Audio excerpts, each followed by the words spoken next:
संसार से राग है, बस यही दुख है। क्योंकि द्वेष का भी कारण राग है। अगर कहीं राग न हो तो कहीं द्वेष भी न हो। इसलिए सबका मूल संसार संबंधी कामना, संसार संबंधी राग, संसार से अटैचमेंट। और चाहे यूं कह दो कि काम, क्रोध, लोभ, मोह, मद, मात्सर्य, ईर्ष्या, द्वेष, इनका सबका दुख है। और चाहे यूं कह दो दैहिक, दैविक, भौतिक तापों का दुख है।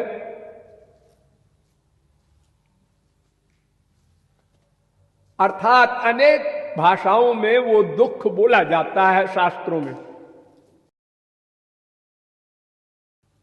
तो ये दुख से छुटकारा पाने का नाम वेदों की, शास्त्रों की भाषा में मोक्ष है, मुक्ति।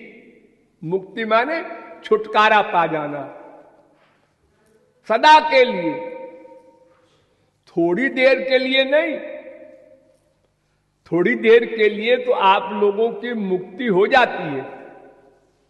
कब? जब आप गहरी नींद में सोते हैं,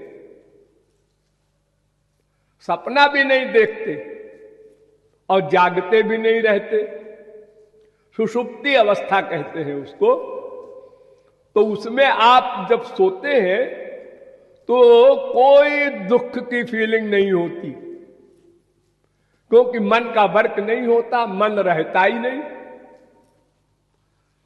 तो आप जब सो के उठते हैं तो कहते हैं सुख महमस्वाप्सम, मैं बड़े सुख से सोया।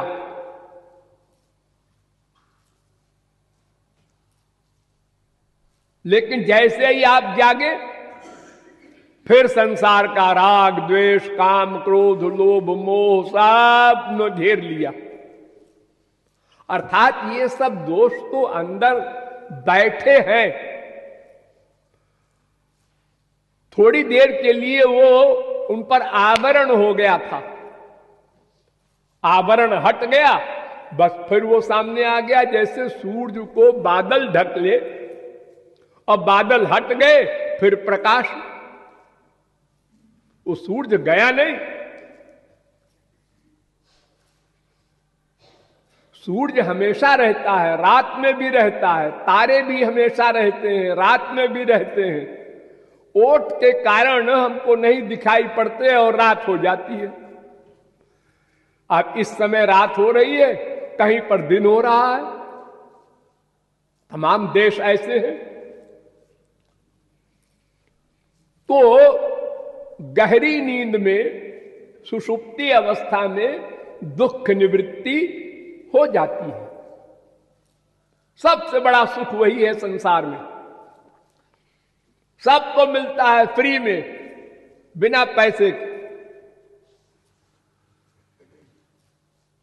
वो ऐसी बढ़िया सुख की अनुभूति है कि बगल में बच्चा लेटा है, बीमार है, मर गया, मर जाए, हम खर्राटे लेके सो रहे हैं गहरी नींद में। कोई फीलिंग नहीं। घर में सब चीज चुरा ले जा रहा है चोर, ले जाए, हम तो सोएंगे आराम से। इतना बड़ा सुख है, लेकिन वो टेम्परेरी है। उसमें बीज नहीं नष्ट होता। ध्यान दो, जैसे गेहूं, चना, मटर, ये सब बोरे में बंद रहते हैं साल भर, तो इसमें अंकुर नहीं पैदा होता, पेड़ नहीं बनता। वही बीज जब खेत में डाल दिया जाए, उपजाऊ जमीन में डाल दिया जाए, उसमें खाद दी जाए, पानी दिया जाए, सूरज की किरण मिले, हवा मिले, तो वो थोड़े ही दिन में पेड़ बन जाता है।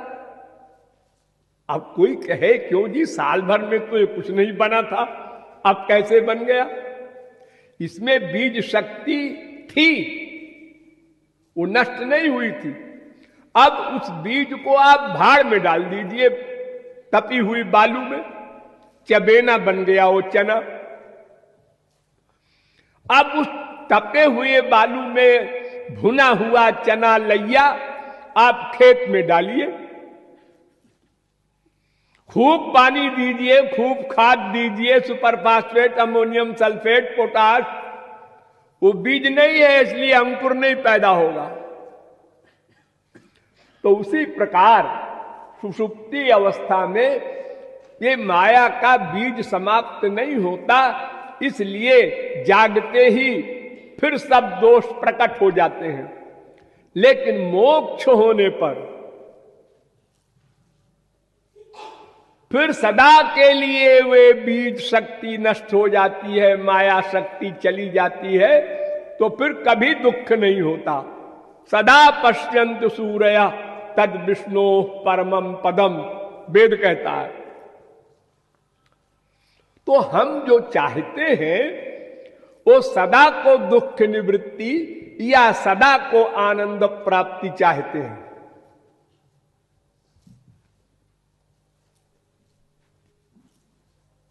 थोड़ी देर को दुख निवृत्ति का अनुभव तो हमको तमाम होता रहता है,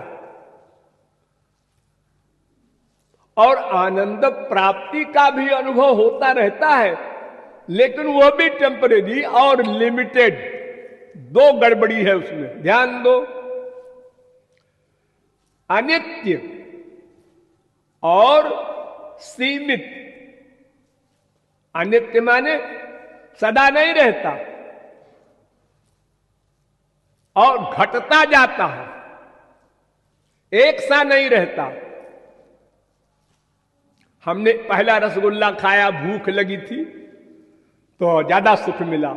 दूसरा रसगुल्ला सुख कम हो गया, तीसरा रसगुल्ला और कम हो गया, चौथा सुख समाप्त हो गया, पांचवा और खा, नहीं नहीं नहीं उल्टी हो जाएगी, अब नहीं खाएंगे, दुख मिलने लगा। यानी वो सुख घटता जा रहा है और उससे बड़ा सुख भी होता है। इसलिए अब उससे बड़े सुख को देखकर वो दुखी मानता है अपने आप को।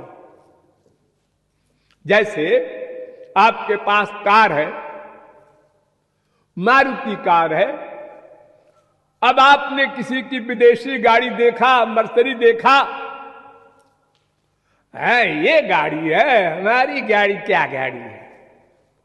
अब अपनी गाड़ी से जिसमें आपको पहले दिन बहुत सुख मिला था, पहली बार गाड़ी खरीदा आपने, बाप के जमाने से कभी गाड़ी नहीं थी घर में, तो बड़ा सुख मिला। अब अपने से आगे वाली गाड़ी को देखकर फिर वो सुख समाप्त हो गया। इसी प्रकार एक से एक बड़े सुख है स्वर्ग में। हमारे मृत्युलोक का सुख तो कोई सुख है ही नहीं किसी का भी, क्योंकि शरीर ही यहां का ऐसा है गंदा कि इसमें कोई न कोई पुर्जा खराब सबका है। संसार में कोई स्वस्थ नहीं है। अब जुआवस्था में फीलिंग नहीं होती बीमारियों की, लेकिन गड़बड़ हो रही है अंदर। हमारा खाना पीना सोना सब गड़बड़ है, इसलिए अंदर के पार्ट्स कमजोर होते रहते हैं। फिर जुआवस्था जब डेवलप होने की समाप्त हो जाती है, तब फिर वो रोग बन बन करके निकलते हैं। हार्ट खराब हो गया, अटैक हो रहा है, डायबिटीज हो गई, ब्लड प्रेशर हो गया, ये सब बीमारियां अपना रूप प्रकट करती हैं जुआवस्था की लापरवाही से। तो स्वर्ग का शरीर, उसमें ऐसी खुशबू होती है कि आप खड़े हो जाएं, उस खुशबू को ले ले तो बेहोश हो जाएं। इतना सुख है उस खुशबू में, शरीर की खुशबू में। और उस शरीर में चमक होती है। बड़े बड़े सुख हैं स्वर्ग में। बड़ी बड़ी साधनाएं करते हैं लोग स्वर्ग जाने के लिए। अश्वमेध यज्ञ करते हैं, बड़े बड़े तप करते हैं, खाना पीना छोड़ करके। स्वर्ग जाने के लिए, लेकिन वो भी नश्वर है, वो भी सीमित है। क्यों? वहां भी माया है, इसलिए वहां भी काम, क्रोध, लोभ, मोह, मद, मात्सर्य सब दोष है। दुखोदरका स्तमो निष्ठा क्षुद्रानंदा सुचार्पिता। पाप में दुख है, क्यों? इसलिए कि पुण्य क्षीण हो गया तो फिर मृत्युलोक में आए कुत्ते बिल्ली गधे बन के। वेद कहता है दंद्रम्यमाणा पर्यंति मूढ़ा अंधे नैव नियमाना यथा अंधा अविद्याया मंतरे वर्तमाना स्वयं धीरा पंडितम मन्यमाना अविद्यायाम बहुधा वर्तमाना स्वयं कृतार्था इत्यभिमन्यन्ति बाला इष्टापूर्तम मन्यमाना वरिष्ठम नान्यच्छयो भेदयन्ते प्रमूढ़ा। वो घोर मूर्ख है, प्रमूढ़ा वेद कह रहा है, जो इतना परिश्रम करके स्वर्ग जाने के लिए साधना करते हैं। क्यों? क्योंकि नाकस्त पृष्ठे ते सुकृते अनुभूते लोकम हीनतरम भाविशंति। वो कुछ दिन के लिए स्वर्ग मिलता है और जब पुण्य क्षीण हो गया तो फिर मृत्युलोक में आकर हीनतरम भाविशंति, मानव देह भी छिन जाता है। वेद कह रहा है।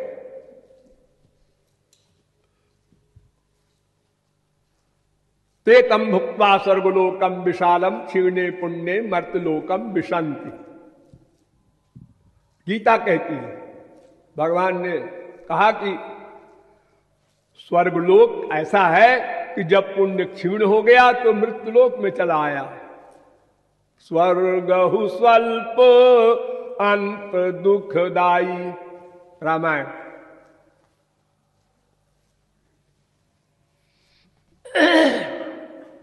तो दुख निवृत्ति हो तो सदा को हो, निर्मूल हो, आनंद प्राप्ति हो तो सदा को हो, और अनंत मात्रा का की हो आनंद होना चाहिए, सीमित नहीं। उसके आगे कोई आनंद ना हो, सीमा ना हो उसकी। यो वै भूमा तत्सुखम, वेद कहता है जो अनंत मात्रा का होता है उसको सुख कहना चाहिए, और जो अल्प मात्रा का है अथवा समाप्त हो जाने वाला है वो सुख नहीं, वो धोखा। तो संसार में जो सुख है जिसके चक्कर में पड़े हैं हम लोग, मां का, बाप का, बेटे का, बीवी का, पति का, धन का, प्रतिष्ठा का, ये सब नश्वर है और अनित्य है, और इसके आगे और सुख है, इसलिए भी हमको सुख नहीं मिल पाता। हमारी इंडिया में अरबपति भी है 10-20, लेकिन उनसे भी आगे हैं और देशों में, तो वो उनको देखकर दुखी हो जाते हैं कि वो हमसे भी बड़ा है। और फिर अरबपति को देखकर करोड़पति दुखी होता है, करोड़पति को देखकर लखपति दुखी होता है, लखपति को देखकर भिखारी दुखी होता है। अपने से आगे कोई भी वस्तु, रूप हो, विद्या हो, गुण हो, कला हो, धन हो, प्रतिष्ठा हो, पोस्ट हो, अपने से आगे को देखकर हम उस क्लास का भी सुख नहीं ले पाते, फील करते हैं। लेकिन अपने से नीचे भी है ये देखकर थोड़ा सुख मिलता है। ऊपर देखकर पिचक गए, नीचे देखकर फूल गए, इसलिए जिंदा है। अगर सब ऊपर ही ऊपर हो तो हार्ट फेल हो जाए फील करके, लेकिन हमसे ऊपर भी है, हमसे नीचे भी है।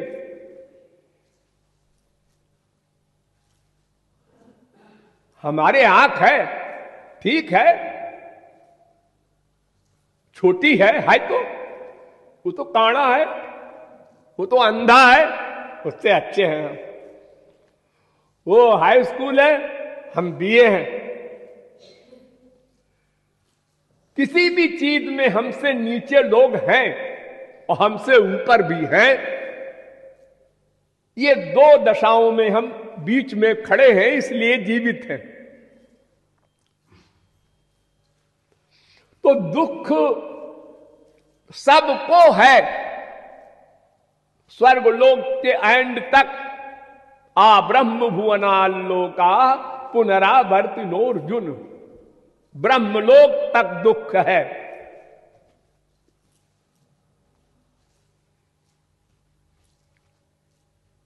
ये दुख कब से है? इस दुख के कारण क्या है? माया। एक भगवान की पर्सनल पावर है माया, गुणमयी माया, बहिरंगा शक्ति है भगवान की शक्ति। मायाम तो प्रकृतिम विद्यान माइनम तो महेश्वरम। माया भगवान की शक्ति है। वो इतनी बलवती है, दैवी हेषा गुणमयी मम माया, वो मेरी माया है कि कोई नहीं जीत सकता। वो माया दो काम करती है। एक तो हमारा अपना स्वरूप भुला देती है, अर्थात मैं आत्मा हूं ये मैं भूल गया। अपने को पुरुष, स्त्री, ब्राह्मण, क्षत्रिय, वैश्य, पंजाबी, बंगाली, मद्रासी, गुजराती ये सब मानने लगा। और इस झगड़े में पड़ करके अनेक मुसीबतें मोल ले लिया हमने जानबूझ करके। मैं आत्मा हूं, ये शरीर को मैं बोलता भी हूं मेरा शरीर। क्यों जी? जब तुम्हारा शरीर तुम बोल रहे हो रोज, मेरे शरीर में दर्द है, मेरी आंख में दर्द है, मेरे कान में दर्द है, मेरा मन नहीं लग रहा है, मेरी बुद्धि भ्रष्ट हो गई थी, सब जगह तुम राह लगा रहे हो ना। हाँ, तो इसका मतलब मैं कोई और है। मेरा का मतलब मैं का। जब तुम मेरा कह रहे हो तो फिर मैं कौन है ये तुमने कभी सोचा? अरे हमको कहां फुर्सत है। अरे सोचो सोचो, मनुष्य हो, पशु पक्षी नहीं सोचेंगे, तुम ही सोच सकते हो। तुम कौन हो? कहां से आए हो? किसके हो? तुम्हारा कौन है? ये 3-4 प्रश्न को समझो तो संसार से जो अटैचमेंट है, राग है, वो हटे तो दुख भी हटे।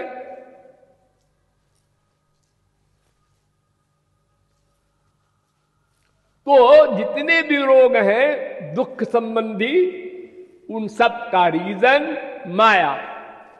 माया ने हमारा स्वरूप भुलाया और संसार में अटैचमेंट कर दिया। स्वरूपा बरिका माया ने स्वरूप भुलाया और गुणा बरिका माया ने संसार में आसक्त कर दिया। सजाती है मन माया से बना, संसार माया से बना।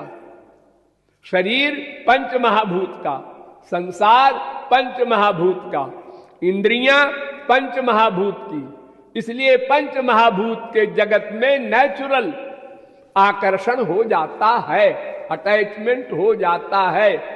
नंबर 2, संसार प्रत्यक्ष है, दिख रहा है, सुनाई पड़ रहा है, सूंघने में आ रहा है, रस लेने में आ रहा है, स्पर्श करने में आ रहा है। इसलिए अटैचमेंट जल्दी हो जाता है। सोचता विचारता नहीं आदमी, अनुभव करता है। कौन अनुभव नहीं करता कि सारा संसार स्वार्थ का है? अकेले में सोचे, हमारी माँ, हमारा बाप, हमारा बेटा, हमारा भाई, हमारी बहन, हमारी जितने भी संसार के लोग हैं, ये स्वार्थ से प्रेम करते हैं या बिना स्वार्थ के करते हैं, ये बात अकेले में बंद कमरे में सोचने पर मूर्ख भी समझ सकता है। कि पिता ने कहा, बेटा जरा पानी पिला दे, बेटा दौड़ के गया, शाबाश, क्या मेरा बेटा है, श्रवण कुमार है। 5 मिनट बाद फिर हमने कहा, बेटा प्रेम रस मदिरा ले आना। वो बैठा है। हमने कहा वो मदिरा किताब ला दे, फिर भी बैठा है। राक्षस पैदा हुआ है। लो, अभी श्रवण कुमार था, अभी राक्षस हो गया। हमारे स्वार्थ की सिद्धि जो कर दे, बस वो हमारा प्रिय है, अच्छा आदमी है, नेक आदमी है, भला आदमी है, भला बाप है, भली माँ है, भली बीबी है, और हमारा काम जो न करे, हमारे स्वार्थ की पूर्ति न करे, वो खराब है। लेकिन ये जानते हुए, मानते हुए भी हम राग नहीं छोड़ते, ये आश्चर्य। युधिष्ठिर से 60 सवाल किया यक्ष ने। एक बार पांडवों को प्यास लगी तो युधिष्ठिर ने कहा, सब भाइयों की, जाओ भाई पानी ले आओ, यहां पास में सरोवर है। तो जो पानी लेने गया और पानी में घुसा तो पानी के अंदर एक यक्ष था। वो प्रकट होकर बोला, देखो हमारे 60 क्वेश्चंस हैं, 60 सवालों के जवाब दे दो, नहीं मैं तुमको खींच ले जाऊंगा पानी के अंदर। तो भीमसेन अकड़ गए, क्या बकता है, लगाऊंगा एक झापड़। उसने खींच लिया। थोड़ी देर में नकुल सहदेव को भेजा, वो भी अकड़ गए, उनको भी खींच लिया। अर्जुन गए, हाँ गांडीवधारी हैं हम, इनको भी खींच लिया। जब सब भाई खिंच गए तो युधिष्ठिर ने कहा, क्या बात है, जो जाता है पानी नहीं लाता, लौटते ही नहीं। तो वो भी गए। तो उनसे भी यक्ष ने कहा, हमारे प्रश्न का उत्तर दो, नहीं तुम्हारे 4 भाइयों को मैंने पानी में खींच के ले आया हूं, मैं तुमको भी लाऊंगा। युधिष्ठिर ने कहा, अच्छा अच्छा अच्छा, हाँ बोलो तुम्हारे क्या क्या प्रश्न है। 60 नहीं 6000 प्रश्न करो। सब वेदों के मर्मज्ञ थे। तो उसमें पहला क्वेश्चन किया, किम आश्चर्यम, संसार में ताज्जुब क्या है, सबसे बड़ा आश्चर्य क्या है। तो युधिष्ठिर ने उत्तर दिया, अहन्यहानि भूतानि गच्छन्ति हे जमालयम शेषा स्थिरत्वमिच्छन्ति किम आश्चर्यमतः परम। क्षण क्षण में लोग मर रहे हैं, शरीर छोड़ रहे हैं, लेकिन जो बचे हुए हैं वो अपने को अमर समझते हैं। कंधे पर ले जा रहे हैं बेटे की लाश, बाप की लाश, भाई की लाश, राम नाम सत्य बोलते भी जा रहे हैं। लेकिन अगर वही बेटा, वही बाप, वही भाई मरा हुआ रास्ते में उठ के बैठ जाए तो अब मत बोलो राम नाम सत्य है, अब बोलो बेटा सत्य है। कोई नहीं बोलेगा राम नाम सत्य है। ये आश्चर्य है सबसे बड़ा कि रोज देखते हुए भी, अनुभव करते हुए भी, और संसार की नश्वरता पर, मानव देह की नश्वरता पर विश्वास नहीं है। अन्यथा वो सोचे कि मैं भी तो जा सकता हूं, कल सवेरा हो न हो हमारे लिए भी। न स्व उपासित, वेद कह रहा है, अरे कल करेंगे कल करेंगे मत सोचो, मत कहो। आज ही करो, अभी करो। ये शरीर नश्वर है। जिसने उद्धार किया, अनंत जन्म हमारे क्यों खराब हुए? तमाम जन्मों में हमने महापुरुषों का लेक्चर सुना है, समझा है, लेकिन जब करने का विषय आया प्रैक्टिकल, तो हमने कह दिया करेंगे, अभी हमारी उम्र क्या है, अभी जरा ये हो जाए, अभी जरा ये हो जाए, अभी जरा हमें कर लें, अभी जरा ब्याह हो जाए, अभी जरा बच्चे हो जाएं, अभी जरा बच्चे बड़े हो जाएं, अभी जरा मर गए। कभी वो समय नहीं आया। इन्हें गिने जो जागे भी, उनको पता नहीं क्या करना है। हमारे इसी वृंदावन में कितने हजार लोग रहते हैं, कोई बाबा जी बन के, कोई गृहस्थी बन के रहते हैं। वृंदावन में न भगवान की भावना है, न वृंदावन दिव्य है, इसकी भावना है।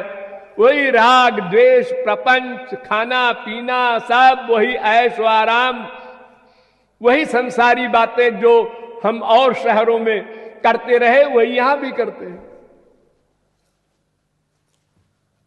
सब काम धाम छोड़ के सेठ जी आ गए और दिन भर टेलीफोन करते रहते हैं बाल बच्चों को। तो लक्ष्य क्या है? तो माया शक्ति इतनी बलवती है कि उसने हमारा स्वरूप भी भुला दिया और संसार में आसक्त करा दिया। ये दोनों काम माया शक्ति ने किया। और जब अपना स्वरूप भूल गया तो मोह कहते हैं उसको। मोह, अपने को शरीर मान लिया तो शरीर संबंधी कामना प्रारंभ हो गई। संसार देखने की कामना, संसार सुनने की कामना, संसार सूंघने की, संसार का रस लेने की, ये सब कामनाएं इंद्रियों की संसार संबंधी पैदा हो गई। फिर कामना की पूर्ति हो गई तो लोभ आ गया, उसने धर दबाया, फिर आगे बढ़ो, फिर पूर्ति हो गई, फिर लोभ आ गया, बढ़ते जाओ ऐसे। अब अगर पूर्ति ना हुई, ये भी हो सकता है, कामना पूरी ना हो तो क्रोध आ गया, फिर मरे। अरे या तो कामना पूरी होगी या तो नहीं होगी। होगी तो लोभ ने दबा दिया, पकड़ लिया, दबोच लिया हमको, वो बीमारी लग गई। और अगर नहीं पूरी हुई तो क्रोध ने हमें पकड़ लिया। दोनों प्रकार से हम मर गए। हम भगवान से भी आशा करते हैं कि वो हमारी इच्छा पूरी करे। देखो, इच्छा बनाना मना है ईश्वरीय क्षेत्र में, वहां भी हम नहीं मानते, वहां भी इच्छा बनाते हैं, गुरु के यहां भी इच्छा बनाते हैं। हमारी बात नहीं माना गुरु जी ने, हमारी बात नहीं पूरी की भगवान ने, अश्रद्धा हो गई, नामापराध तक कर जाता है। तो ये जितना भी रोग है, दुख है, काम क्रोध लोभ मोह, इन सब की जननी है माया।